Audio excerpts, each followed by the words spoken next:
entonces publiqué un artículo en ABC de Madrid. Fue en julio de 1994, hace ya 23 años. Lo titulé La noche de los asesinos, como el magnífico drama de José Triana, aunque nada tiene que ver con la obra de dramaturgo. Mi fuente fue un periodista de Radio Martí, Alberto Insúa. Se trataba de la primera persona que logró hablar con uno de los supervivientes. Comprensiblemente, el relato contiene algunas imprecisiones, porque es el primer recuento, pero la descripción del monstruoso hecho, lamentablemente, sigue siendo bastante exacta. Esto fue lo que entonces escribí. En la madrugada del miércoles 13 de julio, con el objeto de huir de la isla, 72 cubanos abordaron subrepticiamente el remolcador 13 de marzo, un viejo barco de madera con medio siglo de existencia, aunque en perfecto estado de conservación y de navegación. 23 de los pasajeros eran niños pequeños que viajaban con sus familiares. Los adultos se dividían entre 19 hombres y 30 mujeres, casi todos eran jóvenes y vecinos de las barriadas habaneras de Guanabacoa y el Cotón. Pretendían, como otros miles de cubanos antes que ellos, escapar de la miseria y de la represión, como contara llorosa una superviviente. Solo queríamos un poco de libertad, un poco de libertad. Pero no lo alcanzaron. El Ministerio del Interior, por medio de una delación, sabía de los planes de fuga y al más alto nivel, según una horrorizada fuente de la mayor jerarquía, se tomó la decisión de darles un terrible escarmiento. El general Colomé Ibarra, Urri para sus amigos, le informó urgentemente a Fidel Castro sobre los preparativos de quienes pretendían huir del país. Y el máximo líder, personalmente, dio la orden de que fueran hundidos sin la menor misericordia. Lo de personalmente es un matiz tras el cual Colomé Ibarra, sin decirlo a las claras, diluye sus responsabilidades en el crimen. El adverbio no es mío, sino de él.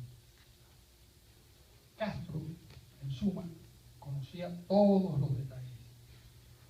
Se le advirtió que en el barco irían numerosos niños que inevitablemente morirían. Pero su respuesta fue inflexible. No obstante, para desmentir las predecibles acusaciones y denuncias, no sería la Marina de Guerra la que hundiría a cañonazos la débil embarcación, sino otros remolcadores de los denominados bomberos, adscritos a la empresa de navegación Caribe, directamente controlada por el Ministerio del Interior.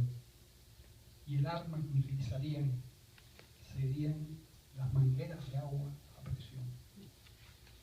Anegarían el barco hasta hacerlo naufragar con su carga de civiles desarmados e indefensos a bordo. Tan pronto el viejo remolcador 13 de marzo partió de la bahía de La Habana con sus ilusionados pasajeros aproximadamente a las 2:50 de la madrugada, las 3 naves a las que se les encomendó la tarea de hundirlo fueron avisadas por radio. Una cuarta, un patrullero Griffin de los guardafronteras, quedaría expectante a corta distancia del sitio elegido. Las 3 bomberas se llamaban Polargo. Polargo 2 estaba bajo el mando del oficial del Minin apodado David. El Polargo 3 quedaba bajo la autoridad de Arístides. El Polargo 5, sin embargo, llevaba al frente a una persona muy especial, Jesús Martínez, un tal Jesucito, un oficial cargado de rencores y deseos de venganza, porque recientemente, contra su voluntad, el barco en el que navegaba había sido desviado hacia la Florida sin que él hubiera podido evitarlo. y tuvo que regresar avergonzado para rendir cuentas ante sus superiores. Esta era su oportunidad de demostrarle al ministro que no se le podía juzgar por ese episodio. Él era un combatiente de hierro, un inderrotable revolucionario, un hombre sin piedad cuando se lo ordenaba el comandante en jefe. Y así fue. A 7 millas de las costas, todavía en aguas territoriales cubanas, el Polargo 2 y el Polargo 3, ambos de fabricación holandesa, comenzaron su macabra tarea de barrer la cubierta del 13 de marzo con potentes chorros de agua paradójicamente concebidos para salvar vidas y apagar incendios. Los pasajeros gritaron y alzaron en vilo a los niños para implorar por sus vidas.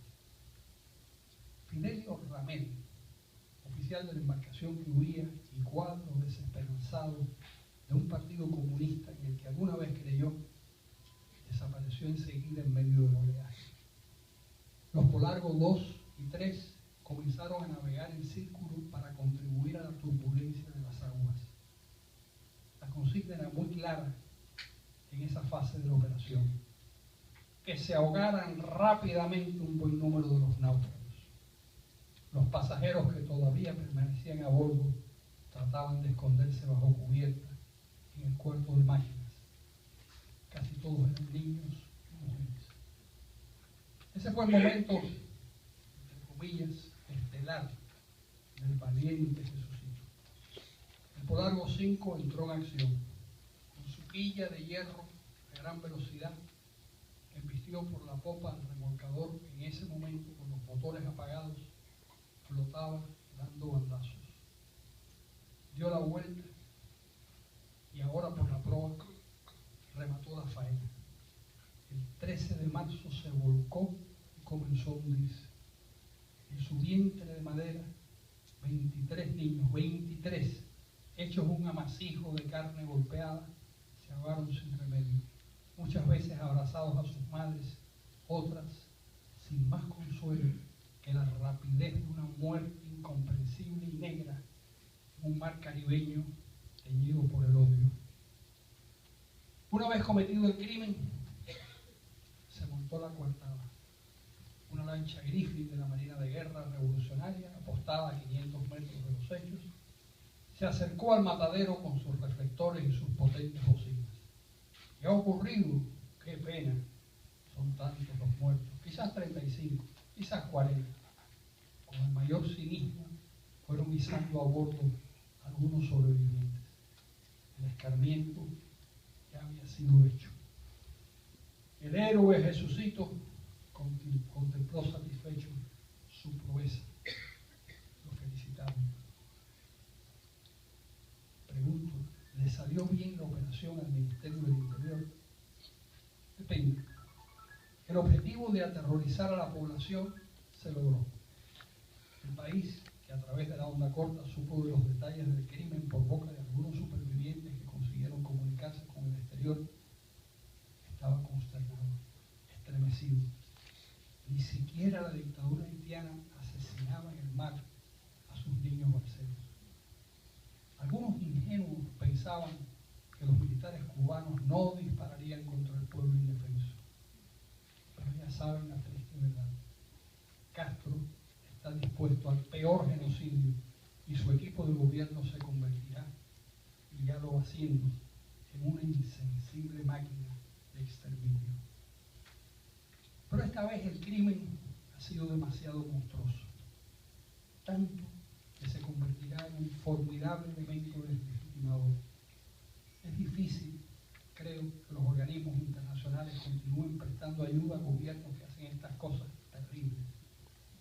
Es improbable que los Vitar, los Meliá, los Bento o los Cardán no sientan que la sangre de esas víctimas cubanas comienza a ensuciarles las manos o a mancharles los dólares que se ganan acarreando turistas, sin tener en cuenta que con ese apoyo indirecto están armando brazos asesinos. ¿Qué hacer ante esto?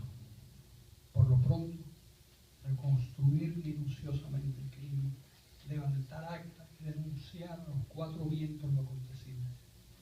Solo así cobrará sentido el inmenso sacrificio de cuerpecitos hinchados de los niños, sus gritos en la noche, el ataúd sin estrellas, un viejo barco anclado para siempre en el lecho de un mar sembrado de cadáveres. Solo querían un poco de libertad, un poco. Hasta que era rico.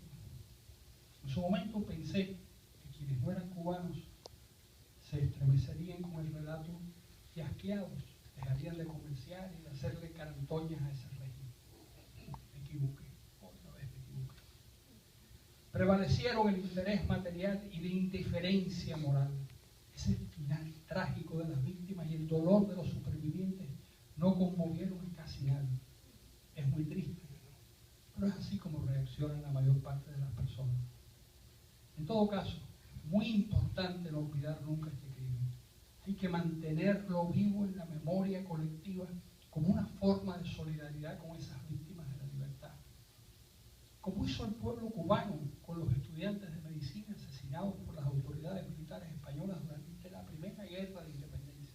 En efecto, el 27 de noviembre de 1871 fueron injustamente fusilados en Cuba 8 estudiantes de primer año de medicina, algunos de ellos casi niños, esencialmente como escarmiento a una sociedad que unos años antes, en 1868, se había alzado contra el poder colonial español. Como en el caso del remolcador 13 de marzo, a aquellos familiares no se les permitió recoger e identificar los restos de los muchachos ejecutados y también se prohibió que los cubanos mostraran su dolor. Unos meses más tarde, en 1872, José Martí, a los 19 años de edad, estaba desterrado en una España turbulenta, donde gobernaba un pobre príncipe italiano, Amadeo I, que poco después abdicó y abandonó el país. Era una época romántica en la que la pena y el patriotismo se expresaban en versos sentidos, y no como ahora. Martí entonces